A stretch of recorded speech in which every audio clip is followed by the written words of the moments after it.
जय जय रघुवीर समर्थ, जय जय रघुवीर समर्थ, जय जय रघुवीर समर्थ। सदा सर्वदा योग तुझा घडावा, तुझे कारणी देह माझा पडावा। उपेक्षू नको गुणवंता अनंता, रघुनायका मागणे हेची आता।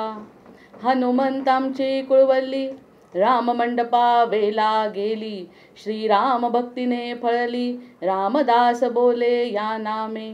शुका सारिखे पूर्ण वैराग्य जाचे, वसिष्ठा परिज्ञान योगेश्वराचे।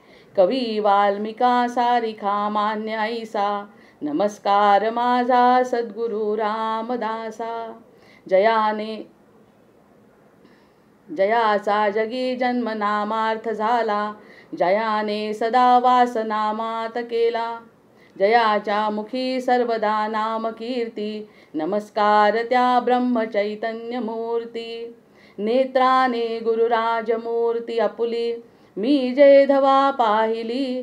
तू विष्णू शिव तूच दैवत मला, तू तात तू माऊली। झाला भाव मनात या मग करू कोणास पाचारण, प्रल्हादा गुरुराज या नित तुम्हा माझे असो वंदन, माझे असो वंदन। आदौ राम तपोवनादिगमनं हत्वा मृगं कांचनं, वैदेही हरणं जटायुमरणं सुग्रीव संभाषणं। वाली निर्दलनं समुद्रतरणं लंकापुरी दाहनं, पश्चात् रावण कुंभकर्ण हननम् एतद्धि रामायणं। जय जय रघुवीर समर्थ, अनेन प्रियतां देवो भगवान् जानकीपतिः। श्रीरामचंद्र पूर्वेषाम् अस्माकं कुलदैवतं, श्रोता वक्ता श्रीराम समर्थ। जय जय रघुवीर समर्थ, जय जय रघुवीर समर्थ। श्रावणाच्या या पहिला मंगलमय अशा सोमवारी आपण शंकराला त्रिदल अर्पण करणार आहोत।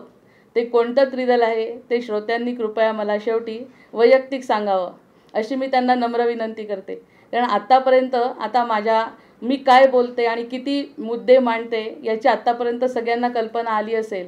तर आजचं हे जे त्रिदल आहे ते शंकरांना अर्पण करते आहे आणि आजच्या या निरूपणाला प्रारंभ करते। त्याआधी आपण आता हे सांगायचं आहे की श्रीराम मंत्रांच्या आता शेवटच्या टप्प्यावर आलो आहे। आजचा आणि पुढचा भाग झाला, बहुतेक पुढच्या भागामध्ये श्रीरामांचं निरूपण संपणार आहे। त्यामुळे आता ह्या गोष्टीसाठी सद्गुरूंची कृपा आवश्यक असल्यामुळे 2 सद्गुरूंची स्तवन घेऊन मी आजच्या या निरूपणाला सुरुवात करते। आता गोंदवलेकर महाराजांचं स्तवन आणि शेवटी प्रल्हाद महाराजांचं आठकडव्यान अष्टक असं घेऊन मी या श्रीराम मंत्रांना विराम देणार आहे। मंत्र संपत नाहीत पण वाणीला विराम देते। पुढच्या वेळेस बहुतेक ही मंत्रांची मालिका आता संपेल। महारुद्र जे मारुती रामदास, कली माझी जे जाहले रामदास। जना उद्धराया पुन्हा प्राप्त होती, नमस्कार त्या ब्रह्म चैतन्य मूर्ती। महाराष्ट्रिया माण गंगा तीराते, असे पुण्य गोंदावले क्षेत्र तेथे। यजुर्वेदी विप्रगृही जन्म होती, नमस्कार त्या ब्रह्म चैतन्य मूर्ती। न लिंपे कदा बालक्रीडा उपाधी, विवेके सदा ज्ञान वैराग्य साधी। जया सद्गुरु भेटीची होय स्फूर्ती, नमस्कार त्या ब्रह्म चैतन्य मूर्ती। समर्थानुयायी तुकाराम सिद्ध, जया पूर्ण वैराग्य अध्यात्म बोध। तया प्रार्थुनी राम मंत्रासी घेती, नमस्कार त्या ब्रह्म चैतन्य मूर्ती। तपे तोशिला सद्गुरु ज्ञानियांचा, वदे वाढवी पंथ या राघवाचा। कली माझी मंदावली धर्मभक्ती, नमस्कार त्या ब्रह्म चैतन्य मूर्ती। विदेहा परी चालवोनी प्रपंचा, मुमुक्षु जना लागी अध्यात्म चर्चा। करोनी बहुलोक ते मेळवीती, नमस्कार त्या ब्रह्म चैतन्य मूर्ती। जशी माऊली ग्रास देते मुलाला, तसे बोधुनी ज्ञान पाजी जनाला। घडे सारखी जया वसे नित्य शांती, नमस्कार त्या ब्रह्म चैतन्य मूर्ती। किती प्रार्थिनी कामना पूर्ण व्हाया, किती भाविती देह व्याधी हराया, कृपा दृष्टीने तयासी आनंदा. नमस्कार माझा चैतन्य मूर्ती, जये गोधना संकटी रक्षियेले, किती जीव अन्नोदके तृप्त केले, बहु मंदिरे स्थापिली धन्य कीर्ती. नमस्कार त्या ब्रह्म चैतन्य मूर्ती, बहु अज्ञ जीवा परी उद्धरिले, तसे नास्तिका सत्पथा लाविले, समस्ता मुखे नाम हे बोलवीती. नमस्कार त्या ब्रह्म चैतन्य मूर्ती, तनु जीर्ण झाली बहु कार्य केले, रघुनायके शीघ्र पाचारी येले, तदा रामरूपी समाधिस्थ होती. नमस्कार त्या ब्रह्म चैतन्य मूर्ती, समाधी पाहता समाधान होते, तनु कष्टवी त्यासी आनंद देते, मनी भाविता कल्पना पूर्ण होती. नमस्कार त्या ब्रह्म चैतन्य मूर्ती, मुखे बोलवी सद्गुरु बुद्धिदाता, मुखे बोलवी सद्गुरु बुद्धिदाता, अहंकार हा वागवी कोण माथा, जडो भावना रामदासी सदाती. नमस्कार त्या ब्रह्म चैतन्य मूर्ती, नमस्कार त्या ब्रह्म चैतन्य मूर्ती. आता त्या ठिकाणी त्यांनी जे म्हटलंय की रामनामाचं तुम्ही नाम घ्यायचं आहे, हे सांगणारे जे आमचे समर्थ सद्गुरू आहेत त्यांचं हे कवन असल्यामुळे आता आपण शेवटाकडे आल्यामुळे त्यांचं पूर्ण अष्टक आज आपण घेतलं. आणि आज आपला श्रावण सोमवार आहे आणि श्रावण सोमवारी शंकराची आराधना करणं, सोमवारच्या दिवशी रामनामासाठी, रामनामाचे 5 श्लोक तर आपले होणारच आहेत, पण रामनामासाठी शंकराची प्रार्थना करणं कशासाठी आवश्यक आहे हे सुद्धा आपल्याला थोड्या प्रमाणात विशद करते. आणि स्तोत्र बघा किती गोड आहे. डिम डिम डिगट डिंब डिम डिम डमरू पाणौ सदा यस्य वै, डिम डिम डिम डिम डिक्ट डिंब डिंब डमरू पाणौ सदा यस्य वै, फुं फुं फुंकत सर्पजाल हृदयं, घम घम च घंटारवं, वं वं वंकत बंब बंब वहनं कारुण्य पुण्यात् परं, भं भं भक्त भं भं नयनं ध्यायेत शिवशंकरं, यावत्तोय धरा धरा धर धरा धारा धरा भूधरा, यावच्चारु सुचारु चारु चमरं चामीकरं चामरं, यावत् रावण राम राम रमणं रामायणे श्रूयतां, तावत् भोग विभोग भोगमतुलं योगायते नित्यसः. गात्रं भस्मसितं सितं च हसितं हस्ते कपालं सितं, खट्वांगं च सितं सितश्च वृषभकर्णे स्थिते कुण्डले, गंगाफने सिता जटा पशुपशेन्द्र निसितो मूर्धनि, सोऽयं सर्वसितो ददातु विभवं पापक्षयं सर्वदा. करचरणकृतं वा कायजं कर्मजं वा श्रवणनयनजं वा मानसं वापराधं, विहितं वा सर्वमेतत् क्षमस्व. जय जय करुणाब्दे श्री महादेव शंभो, शिवहर शंकर नमामि शंकर शिवशंकर शंभो, हे गिरिजापती भवानी शंकर शिवशंकर शंभो. अशा प्रकाराने आधी महत्त्वाचं दिवसाचं महत्त्व आणि ज्यांना रामांचं महत्त्व आहे आणि त्या रामांचं महत्त्व असणाऱ्या आपल्या शंभूला आपल्याला आज वंदन करता आलं, हे यासारखं सगळ्यात मोठं आपल्यासाठी पुण्याची गोष्ट नाही. आता या ठिकाणी आपण म्हणतोय की नाम घेणाऱ्यांच्या मागे मी पुढे उभा आहे. ब्रह्मचैतन्य महाराजांचं प्रवचन तुम्ही प्रत्येकाने लक्ष ठेवून आता त्रिदलाकडे लक्ष ठेवा आणि आपण काय काय बोललोय त्याप्रमाणे थोडंसं चिंतन करू. नाम घेणाऱ्याच्या मागे मी उभा आहे. आधी ब्रह्मचैतन्यांची आपण अष्टक घेतलंय आणि आता त्यांच्या प्रवचनामधल्या फक्त 2 किंवा 3 ओळी घेणार आहे आणि सुरुवात करणार आहे. नाम घेणाऱ्यांच्या मागे मी उभा आहे. मी ज्ञानी तुमच्याकडे येतो बरेचदा. मी ज्ञानी असल्यामुळे मी तुमच्याकडे येतो, पण मला येण्यासाठी तुम्ही वाट मोकळी ठेवत नाही. असं जेव्हा महाराज म्हणतात तेव्हा आपल्याला वाईट वाटून घेण्याचं खरंच काही कारण नाही. आपल्या मनाला आपण असं समजवायचं की असं कारण नसलेल्या गोष्टी शोधून काढायच्या, की ज्या गोष्टींमध्ये आपण रामाचं नाम का घेत नाही. त्यांनी एवढं सांगितलं की नाम घेणाऱ्यांच्या मागे पुढे मी उभा आहे, तरी आपण का नाम घेत नाही. त्याचं कारण आहे अज्ञान. आता आपल्यासारख्याला अज्ञान असतं ह्याच्यात तर काही आपल्याला आश्चर्य वाटायला आता नको, की खरं ज्ञान काय आहे, आत्मकल्याण काय आहे हे संत पुन्हा पुन्हा जेव्हा सांगतात किमान त्याकडे आपलं लक्ष जातं. पण आपल्या तुलसीदासांची सुद्धा तर तीच गोष्ट आहे की ज्यांनी रामचरितमानस लिहिलंय आणि राम म्हणजेच त्यांचा प्राण आहे. राम म्हणजे प्राण असलेले आमचे जे तुलसीदास आहेत त्यांनी सुद्धा असंच केलं की त्यांनी जेव्हा म्हटलं की मला रामाचं दर्शन पाहिजे, तर हनुमंताच्या रूपामध्ये हनुमंत प्रगट झाले. आता त्याची मोठी गोष्ट आहे ती आपल्याला माहिती आहे. हनुमंत प्रगट झाले आणि त्यांना सांगितलं की निश्चित तुम्हाला रामनामाचं मी राम तुमच्यासमोर प्रगट करतो, असं जेव्हा हनुमंतांनी सांगितलं, यांचा विश्वास बसला. म्हणजे अज्ञानता किती पुढे आहे आपली हे सांगण्यासाठी ही गोष्ट आहे. आपल्याला समजणं तर शक्यच नाही. तुलसीदास आहेत ते, आणि तुलसीदासांच्या समोर स्वतः हनुमान उभा आहे आणि हनुमान सांगतो की मी तुम्हाला, आता तुम्ही म्हणताय तर मी तुम्हाला रामांचं दर्शन करून देतो. म्हणजे हा दास्य भक्तीचा नमुना आहे. तर ते म्हणाले ठीक आहे. आणि तसे निघून गेल्यानंतर त्यांच्यासमोर 2 धनुष्यबाण घेतले आणि घोड्यावरती 2 अतिशय छान असे सुंदर पुरुष गेले. निघून गेल्यानंतर सुद्धा तुलसीदासांनी त्यांच्याकडे बघितलं नाही. आणि मग पुन्हा हनुमंत प्रगट झाले आणि म्हणाले तुम्हाला काही दिसलं? तर ते म्हणाले नाही, आत्ता 1-2 सुंदर पुरुष गेले हे मला दिसलं. मग ते म्हणाले अरे ते राम आणि लक्ष्मण होते, स्वतः तुमच्यासाठी आलेले. मी तुम्हाला म्हटलं होतं की मी तुमचं दर्शन करवतो. खूप वाईट वाटलं तुलसीदासांना. अशीच अवस्था आपली आहे की समर्थांनी सांगितलंय, सद्गुरूंनी सांगितलंय, पण ते प्रत्यक्षात दिसत नाही. सोपा मंत्र म्हणायचा आहे आपल्याला, पण तो आपल्या म्हणून सुद्धा आपल्याला ते दर्शन होत नाही. अशीच ती तुलसीदासांची अवस्था होती. मग त्यांनी पुन्हा म्हटलं मला एकदा संधी द्या. आणि शेवटी जेव्हा मुमुक्ष असतो, जो साधक असतो, त्याला ही संधी देण्याचं काम आपल्याला पुन्हा आपले महाराज करत असतात. हनुमंतांनी म्हटलं पुन्हा एकदा संधी मिळेल. मग पुन्हा एकदा संधी मिळेल तेव्हा ते चित्रकूटच्या पारावरती चंदन घासत बसले होते. मग चंदन घासत बसत असल्यानं पुन्हा समोर ते बालरूपामध्ये राम आले. बालरूपामध्ये राम आल्यावर त्यांनी म्हटलं मला चंदन लावतो का, मला चंदनाचा टिळा लावून देतो का?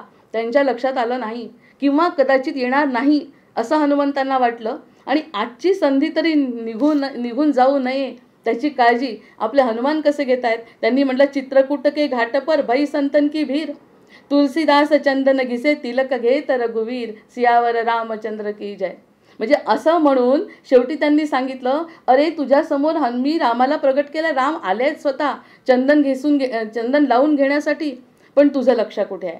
मग असं म्हटलं पोपटाच्या रूपामध्ये त्यांनी ते बोललाय आणि चित्रकूट के घाटपर असं म्हटलं तेव्हा एकदम खाडकन त्यांना जागृती आली आणि ते म्हणाले अरे हे बालरूप म्हणजे रामांचंच आहे काय? आणि मग त्यांनी रामांना चंदन लावलंय आणि रामांच्या पाया पडले आणि साष्टांग दंडवत घालून प्रभू भेटीचा आनंद त्यांनी साजरा केला. म्हणजे हे सगळं करत असताना आपल्याला काय वाटतं की आपल्याला म्हणतात रामनाम घ्या, रामनाम घ्या, आणि प्रत्यक्षामध्ये आपण पहिल्यांदा तर घेतच नाही आणि घेतल्यानंतर प्रचिती येत नाही. मग प्रचिती का येत नाही, त्याच्या किती सखोल जावं लागतंय असं त्यांचं म्हणणं आहे. आणि ही गोष्ट जर तुलसीदासांच्या बाबतीत घडली तर आपल्याही बाबतीत घडू शकते. त्यामुळे आपण आपल्या स्वतःला दोष द्यायचा नाही. पुन्हा पुन्हा त्यांचं श्रवण मनन चिंतन करत राहायचं की कधी ना कधी सद्गुरूंची कृपा होईल. जशी हनुमंतांनी केलेली आहे. एकदा झाली ती संधी गेली तरी पुन्हा त्यांनी संधी दिली आहे. कारण ती मुमुक्षु पद जे आहे, जी त्यांची अवस्था आहे, ती अवस्था त्यांची बघून सद्गुरू आपल्याला मदत करतात. त्यामुळे हरे राम हा मंत्र सोपा जपारे असं म्हणत असताना सद्गुरू आणि समर्थसुद्धा आणि आपले हनुमंत सतत जागरूक असतात की कोणता भक्त नाव घेतो त्याला मदत करण्यासाठी ते जागृत असतात. ही सगळ्यात मोठी गोष्ट आपल्याला आज समजते, लक्षात येते. आणि काही काही गोष्टी लक्षात आल्यानंतरच आपल्या जीवनामध्ये बदल घडतो. प्रवचनामध्ये पुन्हा 2 वाक्य असं म्हणतात की माझ्या गावी पैसा विकत नाही. माझ्याकडे जर तुम्ही पैसा मागायला आल्या तर माझ्याजवळ पैसा नाही, पण भक्ती मात्र खास विकते. ज्याच्याजवळ भगवंताचे नाम आहे त्याच्या मागे पुढे मी उभा आहे. ही सुरुवातीचं वाक्य त्यांनी दिलं आहे की जो भक्ती करेल, जो मनापासून देवाचं नाव घेईल, त्याच्या मागे पुढे मी उभा आहे. म्हणजे आजचा संबंध शंकराचा संबंध, नंतर या नामाच्या वाक्याचा ब्रह्मवाक्याचा सुद्धा संबंध, सद्गुरूंचं वाक्यसुद्धा हेच आहे की जो रामनाम घेईल त्याच्या मागे पुढे मी उभा असेल. जर त्याची एकदा संधी गेली तर आपले हनुमान पुन्हा त्यांना आठवण करून देतील. त्यामुळे हनुमंताची उपासना करत करत जो रामाच्या कडे नाम घेईल त्याच्या मागे पुढे हे संत सज्जन आपल्या पाठीशी उभेच असतात. त्याची काळजी तुम्ही करू नका. तो कसा आहे हा विचार तुम्ही करू नका. तो कोणत्या रूपात येणार आहे तो विचार तुम्ही करू नका. तुम्ही नुसते नाम घ्या, बाकीचे सर्व मी करतो. तुम्ही फक्त नाम घ्यायची जबाबदारी घ्या. आणि पुढची अतिशय महत्त्वाची गोष्ट महाराज या ठिकाणी म्हणतात, शुद्धीमध्ये नाम घेण्याची जबाबदारी तुमची आहे. आता शुद्धीत आहात, तुम्हाला जाणीव झाली आहे आणि सद्गुरूंची कृपा झाली आहे असं समजा, आणि शुद्धीमध्ये जे तुम्ही नाम घेण्याची जबाबदारी तुमची आहे. मग झोपेत आणि बेशुद्धीत नाम घेण्याची जबाबदारी माझी. जय जय रघुवीर समर्थ. जर तुम्ही झोपेत असाल आणि बेशुद्ध असाल, कधी अशी अवस्था येते की आपल्या शरीराचे भान आपल्याला राहत नाही, अशी आपली जेव्हा वाईट अवस्था होते तेव्हासुद्धा आणि तुम्ही झोपेत जरी घेतलं नाही तरीसुद्धा या दोन्ही वेळेस घेण्याची जबाबदारी माझी म्हणतात. म्हणजे सुरुवातीला काय म्हणतात, झोपे आधी शुद्धीमध्ये नाम घेण्याची जबाबदारी तुमची. म्हणजे हा हरे राम हा मंत्र सोपा जपा रे हे सांगत असताना निरूपण जेव्हा संपायच्या मार्गावर आलं, खरंच वाईट वाटतं की हे मंत्र जरी संपले तरी ही अनुभूती अनंत काळपर्यंत आपल्या मनामध्ये राहिली पाहिजे. मग ती जबाबदारी स्वतः सद्गुरू घेतात, ती मी सांभाळीन म्हणतात. आणि शेवटच्या वाक्यामध्ये म्हणतात, जेथे नाम तेथे मी, जेथे नाम तेथे मी, हा भरवसा बाळगून असावे तुम्ही. जय जय रघुवीर समर्थ. अशा पद्धतीने शंकराची उपासना. आता शंकराची उपासना का याचं पण कारण देते. आणि त्यानंतर सद्गुरूंचं वचन, आणि सद्गुरूंचं वचन झाल्यानंतर आपल्याला जो दिलेला मंत्र आहे त्याचं अगदी मनापासून जो पठण मनन चिंतन करेल त्याला सद्गुरू पाठीशी उभे राहतील. आज त्यांनी या गोष्टीचं सांगितलं आहे. आता शंभूच्या बाबतीत जर विचार केला, शंभूच्या बाबतीत विचार करताना शंकर आपल्याला काय आहे, राम काय आहे ते समजत आहे. त्या ठिकाणी म्हणतात आहे की शंभू म्हणजे आपण म्हणतो स आंबा, स आंबा, सांब सदाशिव त्यांना म्हणतो. खरंच या काही गोष्टींची फोड आपल्याला होत नाही. स आंबा, स आंबा, आंबेच्या सोबत म्हणजे शक्तीसोबत शिव येतो. त्यामुळे म्हणजे शक्तिस्थानाला जेव्हा शंकराच्या ठिकाणी आपण देवळात जातो त्यावेळी शक्ती जाणवते. तिथे थंडावा नाही, ऊर्जा जाणवते म्हणतात. कारण शंकर स्वतः शक्तीच्या सोबत तिथे असतो म्हणून त्याचं नाव सांब आहे. त्याचा अपभ्रंश शंभू झाला आहे. नंतर स उमा, स उमा म्हणजे सोमा. मग तो सोमासुद्धा आहे. स आंबा, सांब आणि सोम असं हे शंकराचं स्वरूप आहे. आणि त्याला आपण जेव्हा प्रदक्षिणा घालतो किंवा जेव्हा आपण शंकराच्या जवळ जातो तर ती ऊर्जा आपल्याला जाणवते हे निश्चित. आता या ठिकाणी जो शरीरात असतो, जो शरीरामध्ये इतकं स्वच्छ आणि सुंदर आपल्याला बदल करून सांगितला या ठिकाणी की गूढ शोधण्याची आपली इच्छा आहे ना, की काहीतरी गूढ, मला हा आनंद का मिळत नाही, माझा जन्म कशासाठी झाला, माझं कल्याण कशामध्ये आहे, हे जेव्हा कळत नाही तेव्हा आपल्याला गूढ अर्थ शोधून काढण्याची जेव्हा इच्छा होते तेव्हा आपोआप सगळ्या गोष्टी स्पष्ट होत जातात. आणि जशी जशी इच्छा असेल तसं तसं समोर आपल्या काही ना काही गोष्टी येतात. अतिशय सुंदर विवेचन आपल्याला समजण्यासारखं हे आहे की जो शरीरात असतो तो पशु आहे. जो पशुयोनी भोगत असताना आपण बघतो त्याचं शरीरामध्ये त्याचं लक्ष आहे सगळं, त्याच्या शरीराने तो कष्ट करतो आणि तो पशु आहे. जो मनामध्ये असतो, जो मनामध्ये विचार करतो तो मनुष्य आहे. जो मनामध्ये विचार करतो तो मनुष्य आहे. जो बुद्धीत असतो तो विद्वान आहे. विद्वानांना सुद्धा इतकं महत्त्व दिलेलं नाही. कारण जो बुद्धीचा विचार करून त्याच्या बुद्धीचा विस्तार करून खूप मोठ्या प्रकारचं ज्ञान मिळवतो ऐहिकाचं, तो विद्वान आहे. नंतर बघा, पहिल्यांदा पुन्हा सांगते की जो शरीरात असतो तो पशु आहे, जो मनात असतो तो मनुष्य आहे, जो बुद्धीत असतो तो विद्वान आहे आणि जो आत्म्यात असतो तो ज्ञानी आहे. जो आत्म्यात असतो तो ज्ञानी आहे. मग जो ज्ञानी आहे, ह्या विद्वान, पशु, मनुष्य, विद्वान आणि ज्ञानी या 4 पायऱ्या आपल्याला पार करायच्या आहे. आणि या शेवटच्या ज्ञानामध्ये म्हणतात की खऱ्या ज्ञानाची गरजच नाही. तुम्ही फक्त हरे राम हा मंत्र सोपा जपा रे जसा शंभू सांगतो तसं केलं तर तुम्हाला ह्या ज्ञानाची म्हणजे पुढच्या विद्वत्तेची सुद्धा गरज नाही. ही विद्वत्ता खालच्या पातळीवर राहते. ज्ञान मिळवून जी विद्वत्ता आली आहे ऐहिक, ती खालच्या पातळीवर राहते. आणि प्रत्यक्षात जे ज्ञान आपल्याला मिळवायचं आहे ते ज्ञान सत्यम अनंतम ज्ञानम ब्रह्म आहे. सत्य आहे, अनंत आहे, ज्ञान आहे आणि ब्रह्म आहे. ब्रह्मस्वरूपाचं ज्ञान आहे. त्या ब्रह्मस्वरूपाचं ज्ञान खरं ज्ञान असताना आपण हे जे बुद्धीच्या भरोशावर जे ज्ञान मिळवतो तो ती विद्वानापर्यंत जाऊ शकतो. आपण विद्वान आणि विदुषी असं म्हणतो की त्यांना या सगळ्या गोष्टींचं ज्ञान आहे, अगदी आहे, त्यांची तपश्चर्या आहे, त्यांनी त्याच्यासाठी वेळ घालवला आहे, ते विद्वान आहेतच. पण ते विद्वान जर ज्ञानी नसतील, जर त्यांचं ज्ञान फक्त ऐहिकाबद्दल असेल तर ते ज्ञान नाही. तर ते खरं ज्ञान कोणतं, तर सत्यम अनंतम ज्ञानम ब्रह्म. आणि सत्यम शिवम सुंदरम आपण म्हणतो, सत्यम शिवम सुंदरम आपण म्हणतो. आणि जे ठिकाणी काहीही मिळवण्याची आस राहत नाही, आपल्या शंभूचं वर्णन करण्यासाठी या पूर्ण स्तोत्राचं निरूपण करायला पाहिजे. आपला शंभू कसा आहे त्याच्या एकेका गोष्टीतून अर्थ जर काढला या स्तोत्राचा तर तो शंभू कसा आहे हे कळतं. आणि शंभूचं स्वरूप आहे सत्यम अनंतम ज्ञान आणि ब्रह्मस्वरूपामध्ये आपल्या शंकराचं वर्णन. त्याला काही नको आहे, तो कसा राहतो, तो कुठे राहतो, ह्या सगळ्यांचं ज्या स्तोत्रामध्ये जो वर्णन केलं ते ज्ञान म्हणजे ते ब्रह्माचं ज्ञान आहे. आणि ब्रह्माचं ज्ञान मुख्य म्हणजे जे ब्रह्म आहे तेच मी आहे हे जर ज्ञान घेतलं ज्ञानी तो ज्ञानी आहे. जय जय रघुवीर समर्थ. म्हणजे पशु, मनुष्य, विद्वान आणि ज्ञानी या 4 गोष्टींमध्ये फक्त ज्ञानाला ज्ञान घेतलेलं नसलं पाहिजे. फक्त मी कोण आहे याचं ज्याला ज्ञान होईल तो ज्ञानी आहे. इतर कोणत्याही ज्ञानाची गरज शिल्लक नाही. कारण हरे राम हा मंत्र सोपा जपा रे. आपल्याला हरे राम हा मंत्र सोपा जर आपण जपला तर या ज्ञानाची अनुभूती होते. जे ब्रह्म ते आहे, ते ब्रह्म म्हणजेच मी आहे. अहम ब्रह्मास्मी, तत्वमसी, हे सगळे शब्द आपल्याला म्हणे आपोआप कळतात. मग ह्या सगळ्या गोष्टी जर आपोआपच कळणार आहेत तर विद्वत्तेकडे आणि मनुष्य योनीतून पशु योनीतून मनुष्य होणे, मनुष्यातून विद्वत्ता घेणे इतपत झालंय आपली प्रगती. आता ही विद्वत्ता शरणागतीनी जर समर्थांच्या पुढे किंवा सद्गुरूंच्या पुढे किंवा एखाद्या देवाच्या पुढे नतमस्तक झालो तर ते ज्ञानी होणार आहे. आणि ज्ञानी होणं हे आत्मकल्याणाचं लक्षण आहे. कारण ज्या ठिकाणी मीपणा राहत नाही. आता शंभूचं जेव्हा उदाहरण सांगतात की हलाहल जेव्हा घ्यायची वेळ आली, प्रत्यक्षामध्ये याच्यावर विचार केला तर निरूपणाचा वेगळा विषय येतो. पण त्यांनी जेव्हा पचवलं तर त्यांच्या गळ्यामध्ये त्यांनी स्थिर ठेवलंय, त्यांच्या गळ्यामध्ये, आणि घेतलंय मुखातून आणि खाली पण जाऊ दिलं नाही. अरे खाली न जाऊ देता जर त्यांनी तसंच पचवलं तर त्यांना एकाने प्रश्न विचारला की तुम्ही असं कसं काय धरून ठेवलं? एक तर घेणं कठीण आहे, एवढं हलाहल विष मुखामधून घेणं कठीण आहे, आणि त्यानंतर खाली न सोडता गळ्यामध्ये निळाशार असा कंठ करून तुम्ही तिथे पचवलं. यातून आपण किती गोष्टी शिकण्यासारख्या. आपल्याला वाटतं उगीच नीलकंठ म्हणतात. प्रत्यक्षामध्ये जे काही वाईट आहे समाजामध्ये किंवा आपल्या स्वतःमध्ये जे काही वाईट गुण आहे ते घ्यायचे मुखातून, पण पचवायचं इथे, बोलायचं नाही. आणि त्यांनी सांगितलं हे पचवत असताना मला कुठून शक्ती मिळते? तर हे सगळं माझ्या हृदयामध्ये असलेले श्रीराम मला ती शक्ती देतात. सतत मी श्रीरामांचा मंत्र म्हणतो, सतत मी श्रीरामांना जपतो, सतत माझे आराध्य दैवत माझ्या डोळ्यासमोर असतात. त्यामुळे खाली बसलेले श्रीराम माझ्या या हृदयाला, माझ्या या विषाला सांभाळतात. ना बाहेर पडू देत ना खाली येऊ देत. बाहेर पडलं तर विनाश आहे. कोणत्याही स्वरूपात जर ते बाहेर पडलं तर विनाश आहे. ते विष त्यांनी धरून ठेवलं, ही सगळ्यात मोठी गोष्ट आपल्याला समजली पाहिजे.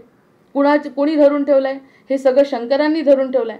मग हे धरून ठेवलेलं विष जर त्यांनी सोडायचा प्रयत्न केला, जर ते बाहेर सोडलं, वायुरूपात गेलं, वायू प्रदूषित होईल आणि एकेकाचा प्राण चालला जाईल. द्रवरूपात सोडायचा प्रयत्न केला, द्रवरूप सुद्धा वायुरूपात जात आहे आणि वायुरूपाने पुन्हा वायू प्रदूषित झाला की आपलं मरण निश्चित आहे. समजा त्यांनी ते मातीत गाडायचा प्रयत्न केला, समजा त्यांनी म्हटलं हे सगळं विष मी माझ्या मुखातून काढतो आणि मातीत गाडतो, तरी माती प्रदूषित होईल, पीक पाणी होणार नाही. म्हणजे या सगळ्यांच्या गोष्टी त्यांना माहिती आहे. आपण जर ते हलाहल विष बाहेर टाकलं, आणि एक महत्त्वाची गोष्ट आहे की जे काही जगामध्ये जे पदार्थ विज्ञान आहे, जे पदार्थ आहेत ते नष्ट होत नाहीत. मग एकदा ते समुद्राच्या बाहेर निघालं, समजा मी ते सोडलं तर माझ्या या लोकांचं सगळ्यांचं नुकसान होणार आहे. त्यामुळे ते धरून ठेवतायत कंठामध्ये. आणि कंठामध्ये कसे काय धरून ठेवतात? कारण खाली रामनामाचा जप सुरू आहे. त्या रामनामाच्या जपामुळे इतकं मोठं कालकूट नावाचं विष आपल्या मुखामध्ये धारण करणारे आपले जे शंकर आहेत ते शंकर जप करतायत रामाचा. या सगळ्या गोष्टी सद्गुरूंनी सांगितल्या समजायचं. सोमवारी श्रावण सोमवारी आम्हाला शंकराच्या चरित्रातून कळल्या म्हणायचं, आणि प्रत्यक्ष आलो आपण रामावरतीच. मग हे सगळं रामावरती येताना कोणत्याही प्रकारे मी सोडू शकत नाही असं म्हणतात. आणि दुसरी गोष्ट, ब्रह्म जे म्हटलं आपण आत्ता 2 मिनिटात सांगते, जे ब्रह्म म्हटलं ते ब्रह्म समजण्यासाठी जे हलाहल विष त्यांनी घेतलं, हलाहल विष प्राशन करणारे महादेव आहेत ना, मग त्याचं ब्रह्मस्वरूप कसं आहे ते सांगते. हलाहल विष प्राशन केलं, हे ब्रह्म वाटण्यावर आहे. हे ब्रह्माने जी उत्पत्ती केली ती सगळी आपल्याला आपल्या मनातून केली. हे आपल्याला कसं पटणार नाही? बघा, पटायलाच पाहिजे ही गोष्ट की मनातून ही उत्पत्ती केलेली आहे. आता जेव्हा हलाहल विष पिलं असं आपल्या शंकरांनी, आणि आतमधले असलेले श्रीरामांनी शक्ती दिली आणि ते पिऊ शकले, म्हणजे त्यांना ते विष आहे असं वाटलंच नाही. एवढं काळकूट विष ते प्यायले, बाहेर जायला नाही पाहिजे हा आपली काळजी त्यांनी घेतली. आणि पित असताना रामनामाचं तेव्हा कुठे ते शांत झाले. एवढा चंद्र आणि साप हे सगळं त्यांचं वर्णन आपण स्तोत्रातून करू शकतो पुढे, पण सध्या हे जे करत असताना खालून त्यांना जी ऊर्जा मिळाली आहे ती रामनामाची आहे. दुसरं उदाहरण मिरेचं आहे. मग मिरेनी जे विषाचा प्याला जर तेव्हा मिरेला दिला तर मिरेला ते विष वाटलंच नाही, आणि विष वाटलंच नाही म्हणून त्याचं अमृत झालं आहे. मला जर एखादी गोष्ट समाजातली किंवा एखाद्या दुःखाची मला जर वाटलीच नाही हे दुःख आहे, तर त्याचा परिणाम माझ्यावर होत नाही. ही सगळ्यात मोठी गोष्ट आज शंकरांच्या चरित्रावरून कळते, मिरेच्या चरित्रावरून कळते. कारण तिने जे विष प्यायलं, आता हे झाली पुराणातली गोष्ट. आणि प्रत्यक्षात जरी हा एका वैज्ञानिकांनी एक शोध लावला आणि एका कैद्याकडे गेले, कैद्याकडे गेले आणि जेलरला सांगितलं मला फक्त एक मला एक शोध लावायचा आहे, त्यामुळे मला प्रयोग करायचा आहे. आणि वैद्याला जेव्हा त्या कैद्याला जेव्हा सांगितलं तर तो म्हणाला ठीक आहे, तोही जरा धार्मिक वृत्तीचा असेल, काहीतरी विज्ञानाची कास धरणारा असेल. त्यांनी जेव्हा सांगितलं त्याला की तुम्ही ते करू शकता, तर ज्याला कैद झाली होती, ज्याला जन्मठेप झाली होती, फाशी, त्या कैद्याकडे हा गेला आणि त्याला सांगितलं मला फक्त 1 किंवा 2दा त्याला भेटायचं आहे. 2दा भेटल्यानंतर मला काही त्याचं काम नाही. मग त्याच्याकडे भेटायला गेला आणि त्याला सांगितलं तुला फाशी या दिवशी होणार आहे, पण तुझं मरण फाशीनी नसून सापाच्या दंशाने होणार आहे. फक्त एवढं त्याला सांगतो की सापाच्या दंशाने, कारण आता साप, शंकर, सोमवार या सगळ्या गोष्टी एकदम लागू पडत आहेत. मग जेव्हा सर्पदंशाने तुझा मृत्यू होणार आहे एवढं सांगितलं, 15 दिवस त्याच्याकडे दुंकूनही त्यांनी बघितलं नाही. आणि शेवटच्या दिवशी ज्या दिवशी फाशी होणार होती त्याला सकाळी, तेव्हा जेलरला म्हणाला की आता आपण दोघंजण जाऊन पाहू काय अवस्था आहे, कारण माझा प्रयोगच तसा आहे. जेव्हा ते जाऊन पाहत होते तेव्हा लक्षात आलं की हा व्यक्ती रात्रीच मरून गेलाय. कारण रात्री ह्यांनी काय केलं होतं, एकदा भेटून छोटीशी सुई घेतली आणि सुईने त्याच्या पायाला धक्का लावला. फक्त छोट्याशा सुईने पायाला धक्का लावला असं त्यांनी सकाळी सांगितलं. आणि याला म्हणाले हा गेलाय आणि याच्या संपूर्ण अंगात विष आहे, सापाचं विष त्याच्या अंगात आहे. आणि मग जेलरला त्यांनी सांगितलं मी हा प्रयोग केला की त्याचं मरण सर्पदंशाने आहे असं म्हणून 15 दिवस त्यांनी सतत विषाचंच चिंतन केलं की मी सर्पानी मरणार आहे, त्याचं विष असं माझ्या शरीरात भिनणार आहे आणि माझ्या डोक्यापर्यंत जाणार आहे आणि माझा मृत्यू होणार आहे.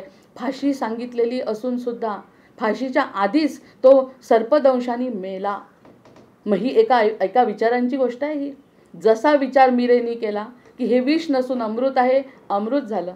जसा हलाल पीत असताना, हलाल विष पचवताना महादेवांनी विचार केला रामाच्या पुढे काही चालत नाही कोणाचं, रामाचं नावाने मी ते घेणार आहे आणि समाज कार्यासाठी मी ते माझ्या गळ्यात ठेवणार आहे. ह्या 2 गोष्टी हेतून उत्तम आहे आणि आदर्श रामांचा आहे असं जेव्हा दोघांनी केलं तेव्हा त्याच्या अगदी विरुद्ध ही जी घटना घडली. एका विचारांनी माणूस कसा आपला स्वतःचा नाश करून घेतो, असं आत्महत्या करणारे लोक विषच असतं एक प्रकारचं त्यांच्या मनामध्ये. त्यामुळे एवढी सुंदर आपल्याला जीवन मिळतं तरीसुद्धा ते आपल्या जीवनाचा अंत करून घेतात. मग हे आपल्या सगळ्या विचारांचं फळ असल्यामुळे ह्या कैद्याची गोष्ट, हलाहल विष प्राशन करणाऱ्या आपल्या शंकरांची गोष्ट आणि मीरेने जे विष प्यायला त्याचं अमृत झालं, ही एकच नाही का गोष्ट.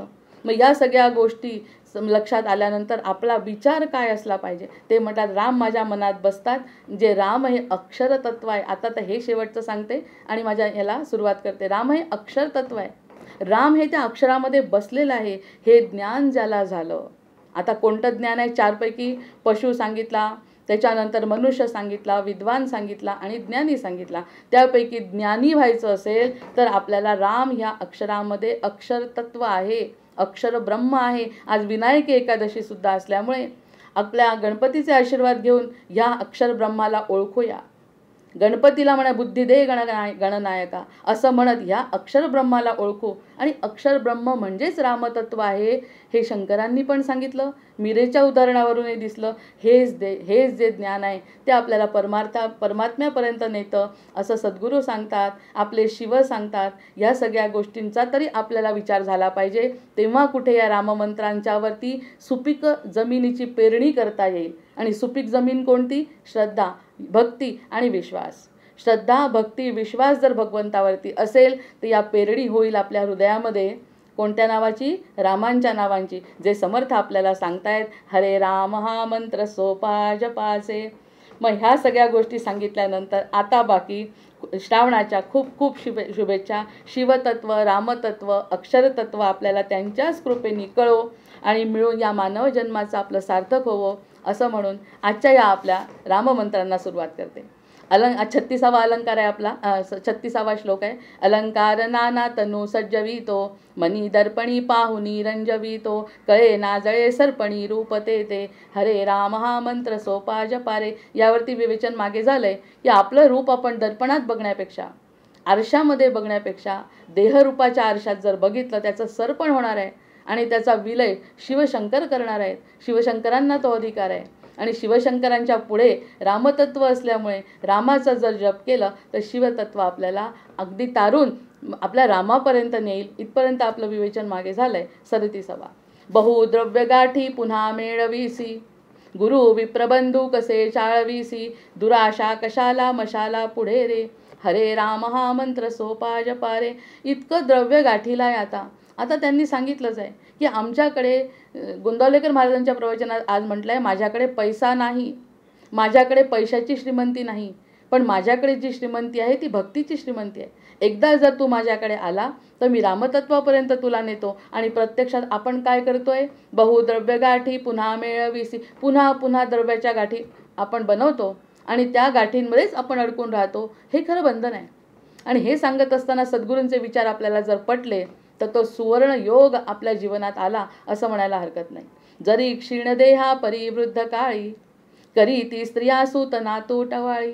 हे काय आपल्याला सांगायला पाहिजे आता, धना उचकी लागता गुचकी रे, आणि हरे राम हा मंत्र सोपा जपा रे. आता त्या ठिकाणी म्हणजे जरी क्षीण देहापरी, आमची इच्छा नाही आहे क्षीण व्हायची. आम्हाला या देहाला असंच ठेवायचं आहे. जेव्हापासून कळतंय तेव्हापासूनचा जो देह आहे ना तो क्षीण होतोय. आणि तो जेव्हा क्षीण होतोय, जेव्हा या दुःखाकडे आपण वाटचाल करतोय, पण मन बाकी तरुण आहे. मन बाल्यावस्थेतच आहे अजून. बालकांसारख्या खरंच आंब्याच्या झाडावर चढून आपल्याला कैऱ्या तोडाव्या वाटतात. जे काही आपण बालपणी केलं ते करावं वाटतं. वाटणं हा मनाचा गुणधर्म आहे. आणि प्रत्यक्षात शरीर आपल्याला साथ देत नाही. त्याचं होतं द्वंद्व मनामध्ये की मी असं करू शकत नाही. मग हे एक प्रकारची निराशा होते. मग हे सगळं होतच राहतं. म्हातारं होत जातो, दात पडतात, कानांनी काही ऐकू येत नाही, काही बोललेलं समजत नाही, त्यांनी बोललेलं आपल्याला ऐकू येत नाही. तेव्हा आता म्हणतात सून नातू टवाळी करतात, आपली टवाळी करतात की ह्यांना काही कळत नाही. ज्या व्यक्तीला आपल्या स्वतःच्या बुद्धीचा, आपल्या देहाचा, आपल्या कर्माचा, आपल्या कर्तृत्वाचा अभिमान आहे, त्याला एक वेळ अशी येते की ज्यावेळी सून आणि मुलं नातू टवाळी करतात. धना उचकी लागता गुचकी रे. आता यामुळे अशी रस्सीखेच होत असताना गाठी नैराश्य येतं आणि धन असून सुद्धा गुचकी लागते. धन असून सुद्धा कोणत्या क्षणी आपल्याला उचकी लागेल शेवटची, हे धन काय आपल्या कामात येणार आहे का, हे त्याला शेवटपर्यंत समजत नाही. आणि जेव्हा उचकी लागते तेव्हा आपलं जीवन संपलेलं असतं. त्यामुळे जरी क्षीण देहा परिवृद्ध काळी, करी ती स्त्रिया सूत नातू टवाळी, धना उचकी लागता गुचकी रे, हरे राम हा मंत्र सोपा जपा रे. आपण आपला हरे रामाचा मंत्र जर जपत राहिलो तर हे जे काही त्यांच्या बाबतीत घडले ते आपल्या बाबतीत घडणार नाही. कारण आहे त्याचं, आम्हाला अभिमान होणार नाही. आम्ही शरण आहे भगवंताला आणि त्यांना अपेक्षाच करणार नाही की त्यांनी मला चांगलं म्हणावं. मी जे काही कार्य केलं आहे ते मी शरण आणून मी त्यांना नतमस्तक होऊन विनम्रपणे त्यांच्या पायी जर घातलं एखाद्या भक्तानी, तर कोणी काही म्हटलं तर याचा परिणाम होणार नाही. मुळात कोणी काही म्हणणारच नाही, बिलकुल कोणी काही म्हणणार नाही. जर आपल्या अपेक्षा नसतील तर आपल्याकडे बघून कोणी हसणार पण नाही. वया परत्वे ही व्यक्ती अशी झाली आहे असं म्हणत उलट आपल्याला मान देतील, कारण आमच्या अपेक्षा नाही आहे. जर माझ्या अपेक्षा असतील धनाच्या भरोशावर की माझं एवढं धन आहे, माझी एवढी बुद्धी आहे, मला विचारत नाही, त्या क्षणी बाकी आपल्याला आपला अनादर होण्याची शक्यता आहे. अन्यथा अनादर होणे नाही. आमच्या सासूबाई 92 वर्षाच्या होत्या आणि 92 वर्षाच्या सासूबाईंबद्दल बोलताना एखाद्या सुनेनी असं बोलावं यासारखं उत्तम योग नाही. त्या उलटं वाचत बसायच्या पुस्तक. मी तर किती वेळा सांगते, ते आठवतं आम्हाला. उलटं पुस्तक वाचत बसायच्या, सासऱ्यांच्या फोटोखाली बसायच्या आणि उलटी वही धरायच्या. काय वाचते इतकं वाटायचं, आई तुम्ही काय वाचता. ते म्हणे काय वाचण्याला महत्त्व नाही, माझा वेळ जातोय, मी तुम्हाला काही त्रास देते. आणि जेव्हा खरंच त्यांनी जेव्हा देह ठेवला तेव्हा ती वही पाहून आम्हाला रडू येत होतं की या वहीला महत्त्व नाही, त्यांची भावनेला महत्त्व आहे. मला कुणाला त्रास द्यायचा नाही. मला माझं काय करते माझ्या बुद्धीला समजतच नाही आता मी काय वाचते आहे. कारण भजनांची क्लासेस घेणारी जी बाई, तिला भजन कोणत्या नंबरवर कोणत्या वही ते आठवत नाही. ही अवस्था होते. जरी क्षीण देहा परिवृद्ध काळी, अशी अवस्था त्यांची झाली. पण त्या अवस्थेचा त्यांच्यावर काहीही परिणाम झाला नाही. कोणत्याही वाईट गोष्टींचा जर परिणाम होत नसेल तर ती बाई तेव्हाच मुक्त आहे. असे जर आपण स्वतःचे अनुभव एकमेकांना सांगत गेलो तर कशामुळे अडकतोय माणूस. ते पुस्तक वाचणे हा त्यांचा महत्त्वाचा गुण नाही. त्या ठिकाणी मी कोणाला त्रास देत नाही, माझं पुस्तक मी वाचते आणि बाकीच्यांना आशीर्वादसुद्धा देते, कारण मी वाईट काहीच वाचत नाही आणि माझ्या तुमच्याकडून अपेक्षा नाही. हे जेव्हा असं घडतं तेव्हा बाकी याच्या विरुद्ध घडतं. कारण त्यांनी कधीतरी हरे राम हा मंत्र सोपा जपा रे जपलाय. जो जपून त्यांनी जो अनुभव घेतलाय जीवनाचा, त्यामुळे ते सिद्ध आहे. ह्याला एक प्रकारची सिद्धीच म्हणावी लागेल. काहीही सोडावं लागलं नाही. कोणत्याही, फक्त आपलं स्वत्व, मला असं वाटतं, मला तसं वाटतं, असं सोडलं तर सगळे आपल्या पायाशी येतात. हा खरंच अगदी सत्य अनुभव आहे. नंतर आता हे झाले 38-39. रवी जे घडी जाणतो हाळ जेव्हा. रवी जे घडी, आता शब्द खरंच आपल्याला समजायला लागले, कारण मराठी शब्द आहेत साधे. रवी जे घडी जाणतो हाळ जेव्हा, श्रुती शब्द हे गरजती तास तेव्हा. आता जेव्हा असं वाटतं सूर्योदय झाला, एक साधं उदाहरण, एक सूर्योदय झाला आणि सूर्योदय झालेला मी बघितला सकाळी 5:30 पावणे 6ला जेव्हा आहे, कोणी व्यक्ती जाऊन सूर्याला अर्घ्य देतात, म्हणजे त्यांनी दिवसाची सुरुवात त्याच्या साक्षीने केली आहे. नाही केली तरी सूर्य उगवला आहे हे तरी अज्ञानी माणसाला काय कोणाला, ज्याचं लक्ष नसेल त्याला समजतं की सूर्य उगवला आहे. आणि सूर्य उगवल्यानंतर दिवसभर काय केलं माहिती नाही, आणि संध्याकाळी अरे सूर्य अस्ताला गेला. अशा पद्धतीने या श्लोकाकडे बघायचं आहे. अरे सूर्य अस्ताला गेला, सकाळी जाणवलं होतं सूर्य उदयाला आला, संध्याकाळी जाणवतंय सूर्य अस्ताला गेला.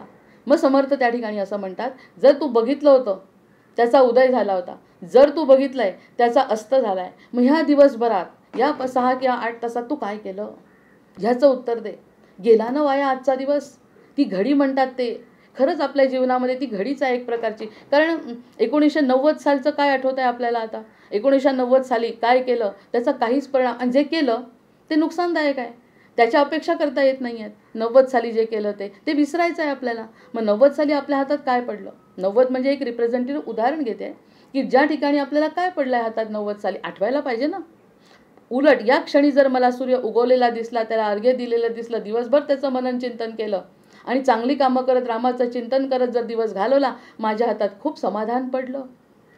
हे जे घडी आहे ना ती वाया जायला नाही पाहिजे, तो क्षण आहे तो वाया जायला नाही पाहिजे, हे त्या सूर्याकडे बघताना कळलं पाहिजे. आणि सूर्य हा प्रकाशाचा द्योतक आहे, सूर्यवंशी श्रीराम आहेत. सूर्य हा प्रकाशाचा द्योतक असल्यामुळे सूर्याकडे बघूनही आपल्या मनात ज्ञानाची उर्मी येत नसेल तर ह्यापुढचं काय अज्ञान असू शकतं. त्यामुळे समर्थ म्हणतात की सूर्याचे पुत्र सूर्यवंशी श्रीराम असल्यामुळे, समर्थ त्यांचे भक्त असल्यामुळे सूर्य त्यांचा फार लाडका आहे. आणि सूर्याकडे बघून त्यांच्या मनात प्रकाश, उमेद, आशा निर्माण होते की माझ्यासारखं, माझं ऐकून तरी कुणीतरी या सूर्याकडे बघावं. अरे निघून गेला तो, त्यानंतर चंद्र आला, चंद्रही निघून गेला. चंद्राची तर अवस्था अशी झाली की चंद्र स्वतःच गायब होतो 15 दिवस. म्हणजे चंद्र हा परप्रकाशित असल्यामुळे तो स्वतः गायब होतो. हे सगळं निसर्गाकडे बघितल्यावर आपण काय करतोय, कशामध्ये वेळ घालवतोय, असं समर्थांना अपेक्षित आहे. रवी जे घडी जाणतो हाळ तेव्हा, त्याला सगळं माहिती आहे, रवीला बाकी सगळं माहिती आहे, पण रवीकडे बघणाऱ्याला काही कळत नाही. मग रवी सर्व जाणता आहे. आता असं वाटतं सूर्यास्त झाला म्हणजे रवी गेला का, नाही, रवी दुसरीकडे गेला, दुसरीकडे प्रकाश दिला त्यांनी. हा पूर्ण वर्तुळाचा विचार जर एखाद्या व्यक्तीने केला तर सूर्याचं उगवणं किती महत्त्वाचं आहे, आपण ते बघू शकणं किती महत्त्वाचं आहे, आपल्या मनामध्ये त्याच्याबद्दल आदर, निस्सीम आदर, नतमस्तक होणं किती महत्त्वाचं आहे, हे कळल्यावर तो क्षण पकडला जाईल ना. अन्यथा आलेला क्षण निघून जाणार आहे. आलेला क्षण निघून गेले आहे. किती वर्ष आता जे आपलं आयुष्य आहे ते सगळे आपण घालवलेच आहेत. 20% सुद्धा आपल्याला आठवत नाही, आणि जे आठवले तेही विसरा म्हणतात. जय जय रघुवीर समर्थ. मग प्रत्यक्षात हातात काय पडलं आहे आपल्या, हा अतिशय मोठा आत्मचिंतनाचा विचार प्रत्येक भक्तांनी करायला नको का, करायला पाहिजे. श्रुती शब्द ते गरजिती तास तेव्हा, तेव्हा बाकी श्रुतीचे शब्द आपल्या कानात पडतात. ज्ञान सत्यम परम धीमही, सत्य एकच आहे आणि ते म्हणजे भगवंत आहे. सत्य एकच आहे आणि भगवंत आहे, बाकी सगळं त्यांनी तयार केलंय असं जेव्हा लक्षात येतं, म्हणजे त्यांनी तयार केल्यामध्ये पृथ्वी पण आहे, त्यांनी तयार केल्यामध्ये ब्रह्मांड आहे, त्यांनी तयार केल्यामुळे आपली पिढी आहे, त्यांनी तयार केल्यामध्ये मी आहे, हे जेव्हा लक्षात येतं ते श्रुतीचे शब्द कानावर घणाघात आपल्या घालतात. आणि तो जेव्हा घणाघात आपल्यावरती सद्गुरूंच्या कृपेने पडेल तेव्हा आपल्याला तो हरे राम हा मंत्र सोपा जपालेचा हा परिणाम असेल. अन्यथा तुम्ही जप केला ह्याला काहीच किंमत नाही. म्हणे क्षीणायुष्य गेले तुझे रे, काय म्हणतो सूर्य, कधी असा बोललाय सूर्य आपल्याशी की तुझं आजचं आयुष्य मी घालवलं. प्रत्यक्षात तू माझा सूर्योदय बघून सूर्यास्त झाला तरीही तुझ्या जीवनात काहीच फरक पडला नाही आजच्या, तो उद्या कशावरून पडेल. जर हलाहलविष पचवायचं असेल शंकरांना तर ते म्हणतात ते खालून अग्नी कुठला आहे, रामनामाचा. श्रीराम जय राम जय जय राम, श्रीराम जय राम जय जय राम, श्रीराम जय राम जय जय राम. असा जेव्हा तो अग्नी वन्नी तो पेटवावा, अशा प्रकारचा जो वन्नी चेतवल्या गेला तर कुठे आपलं हे विष तिथल्या तिथे राहत आहे. अन्यथा नागाने जसं फुत्कारलंय, नाग जसा फुत्कारतो आणि विष तोंडातून बाहेर काढतो, तसं जर शंकरांनी केलं तर काय होईल कल्पना करा. त्यामुळे ते रामनामाचं मंत्र म्हणत म्हणत ते विष आपले पचवतायत आणि इतरांवरती कृपा करतायत. त्यांचीही अशा प्रकारची कृपा या स्तोत्रामध्ये पूर्ण आहे. तर ते कसे कृपा करतात, त्यांची ते सगळे अलंकार काय आहे, त्यांचा परिवार काय आहे, हे जेव्हा आपण वाचतो ना, तेव्हा हे सगळं रामचरित्र आणखी स्पष्ट होतं. कारण जीव आणि शिव जर एक आहे तर राम आणि शिव कसा वेगळा असेल. उलट त्यांच्यापासूनच तर जीवा आणि शिवाची उत्पत्ती आहे. हे कळण्यासाठी, मग हे जर कळायचं असेल तर ह्या ज्ञानासाठी विद्वत्ता पूर्ण कामाची नाही. ते 3-4 टप्पे आपण सांगितले. पशु, मनुष्य, मग बुद्धीमध्ये राहतो तो मनुष्य आणि देहामध्ये राहतो तो पशु. त्यानंतर तिसरं विद्वत्तेत राहतो तो विद्वान, बुद्धीच्या भरोशावर जो राहतो तो. आणि शेवटचा म्हणजे आपला ज्ञानी आहे, जो ज्ञानी आत्मस्थितीमध्ये स्थिर राहतो. कितीही कठीण असलं माझ्या जीवनामध्ये घशामध्ये ठेवतो, ना तोंडातून बाहेर काढत, ना आतमध्ये त्याला त्रास होत, कारण आतमध्ये श्रीरामाचा मंत्र सुरू आहे. त्यामुळे आतला जो दगदगीत अग्नी आहे तो शांत करतो त्याला, आणि वर तो बाहेर काढत नाही. काहीही नकारात्मक ऊर्जा तो समाजाला देत नाही, काहीही वाईट तो बोलत नाही. मग ही शंकरांची कृपा नाही का? शंकरांनी विष घेतलं आणि इथे ठेवलं. आपण एकही कुणाची वाईट गोष्ट मनामध्ये ठेवू शकत नाही, फटकन बाहेर टाकतो. आणि ते ब्रह्म आहे, आत्ताच सांगितलं, अक्षर ब्रह्म आहे. त्याच्यामुळे ते ब्रह्म तसं वर जातं आणि आपल्यावरच पडतं. शंकरांनी आत्ताच सांगितलं, कोणतीही गोष्ट यातली संपणार नाही, जी जशी आहे तशी तुमच्यासमोर येणार आहे. हे सगळं ऐकत बसल्यावर आपल्याला सूर्योदय दिसेल की नाही उद्यापासून? आपण सूर्योदयाकडे बघू की नाही? आता सूर्यास्ताच्या वेळी आपण त्याला नमस्कार करू की नाही? या सगळ्या नाही बाबा सूर्या, आता मी वेळ वाया घालवणार नाही, अशी ग्वाही जर आपण त्याला देऊ शकलो तर सूर्यनारायण आपल्याला प्रसन्न होतील आणि त्यांच्याच वंशात असलेले श्रीरामचंद्रांचं कौतुक ऐकून आपले हनुमंत प्रसन्न होतील. जय जय रघुवीर समर्थ. आणि काळासारखं दुसरं प्रवाही काहीच नाही, हे सूर्यावरून आपल्याला आता कळलं ना. मग हे 1 प्रहर 2 प्रहर 3 प्रहर गेले. समर्थ म्हणतात 1 प्रहर 2 प्रहर 3 प्रहर गेले. काहीही आपण वेगळं ऐकत नाही आता. सगळं त्यांचे शब्द बघा अगदी आपल्या बोलण्यात येतील आता. 1 प्रहर 2 प्रहर 3 प्रहर गेले, प्रपंचाच्या चावटीने 4ही प्रहर गेले. जय जय रघुवीर समर्थ. असे 4ही प्रहर आपल्याला जाऊ द्यायचे नाही.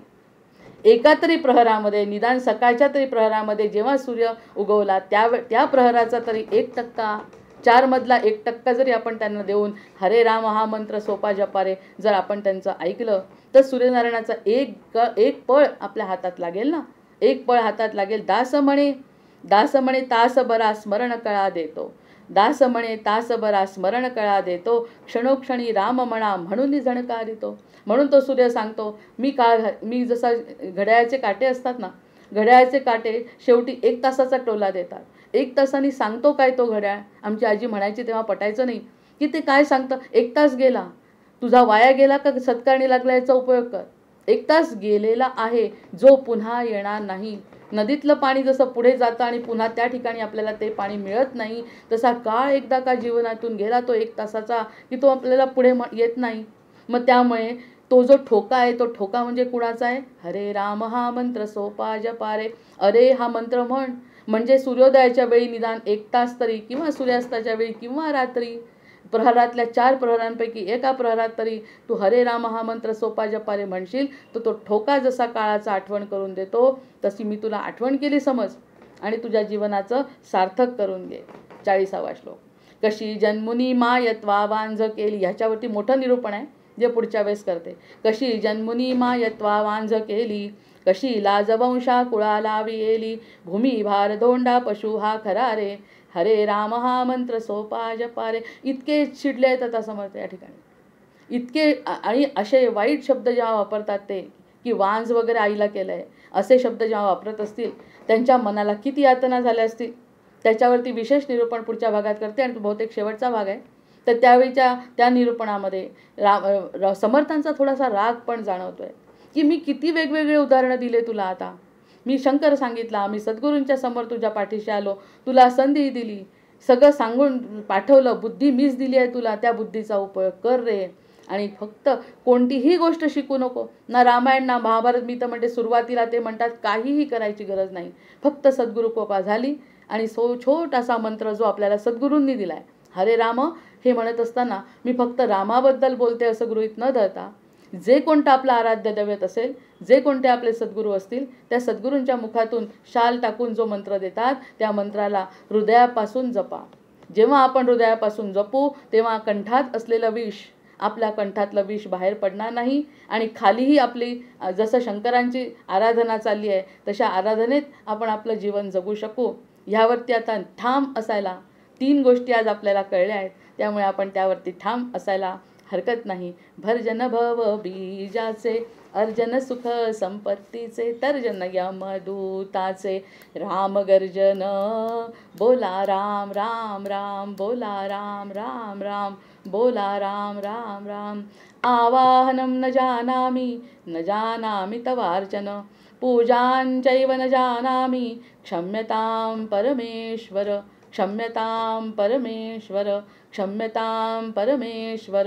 जय जय रघुवीर समर्थ, जय जय रघुवीर समर्थ. जय श्रीकृष्ण. जय श्रीकृष्ण. खूप सुंदर असं निरूपण आपण आज केलेलं आहे. मनपूर्वक धन्यवाद आहेत. कारण आजचं निरूपण हे अगळे वेगळं अशा स्थितीतलं आहे. आजच्या या स्थितीत तू माझं नामस्मरण के, नामात तू राहा, हा रस्ता माझा मोकळा होईल. अन्यथा तू सगळा रस्ता अडवून ठेवलेला आहे. तू राम नाम सदा सर्व काळ घे, नामस्मरणात राहा. मी कधीही कुणाबद्दल निराश होत नाही. जे मनुष्य जन्माला आले त्याचा उद्धार हा होणारच आहे. आणि म्हणून तू राम नाम सदा सर्व काळ घे आणि त्याच्या चिंतनात तू राहा. ते तुझी चिंता तो करेल.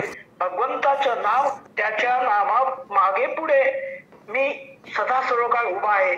आणि म्हणून मी तुझ्या जवळ आहे. तो कसा आहे याचा विचार तू करू नको.